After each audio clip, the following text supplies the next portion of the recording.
faire pour mettre de l'argent de côté pour les imprévus, c'est-à-dire les maladies, les funérailles en cas de décès? Alors, c'est une question qui est très très importante dans la mesure où les imprévus peuvent arriver à tout moment et par moment on est surpris parce que on n'est pas préparé. Donc aujourd'hui, je te donne la solution qui va te permettre de pouvoir faire face aux imprévus.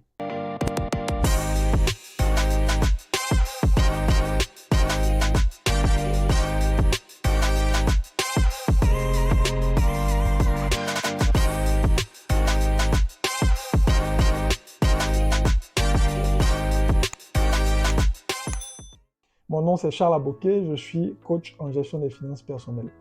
Donc, pour pouvoir faire face aux imprévus, il te faut créer une épargne de sécurité, une épargne d'urgence. Donc, lorsque tu es payé, lorsque tu reçois un salaire ou bien lorsque tu as des revenus, au lieu d'effectuer des dépenses avec tout cet argent ou bien de juste épargner pour les investissements, il faut que tu aies aussi une épargne de côté que tu dédies au fait aux urgences, aux imprévus. Donc, le montant de cette épargne-là va dépendre de toi. Voilà, en fonction de ta situation, en fonction de l'expérience que tu as en matière d'urgence. Lorsqu'il y a une urgence, combien généralement tu dépenses et tout. Et voilà, et tu commences petit à petit. Donc, je prends un exemple simple, toujours avec une personne qui gagne 50 000 francs CFA. Donc, on dira Marc gagne 50 000 francs CFA et il veut créer son épargne d'urgence. Donc, qu'est-ce qu'il fait? Donc, dans ses revenus, il reçoit 50 000 francs, il retire 10 000 francs pardon, pour l'épargne globale, okay, ce qui correspond à 20% de ses revenus.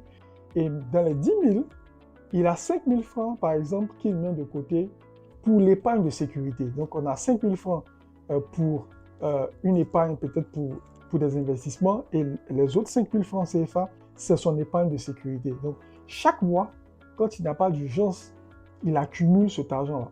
Il accumule. Et lorsqu'il y a une situation qui se présente, qu'est-ce qu'il fait? Il n'épargne pas.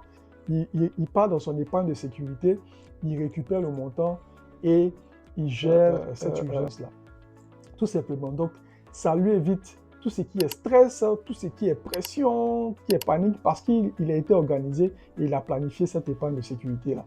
Donc, voici ce que je te recommande aussi de faire. Crée dès maintenant ton épargne de sécurité. Le montant n'a pas d'importance. Il faut que tu commences à le faire en fonction de ce que tu gagnes. Donc, tu mets cela un peu de côté au fur et à mesure. Et lorsqu'il y aura une situation, tu verras que tu as un montant. Même si cet argent ne peut pas suffire pour l'urgence, mais au moins, tu as quelque chose de disponible qui va te permettre de pouvoir réduire en fait, le montant de l'urgence. Donc, voilà un peu l'astuce que j'ai pour toi aujourd'hui. Si tu as des questions, d'autres questions faisant suite à ça, n'hésite pas à les laisser en commentaire. Ou si tu as une autre question voilà, qui est liée aux finances, n'hésite pas également. Et ce sera un plaisir pour moi de pouvoir te répondre et t'aider à obtenir l'indépendance financière et la stabilité financière. À très bientôt et happy learning.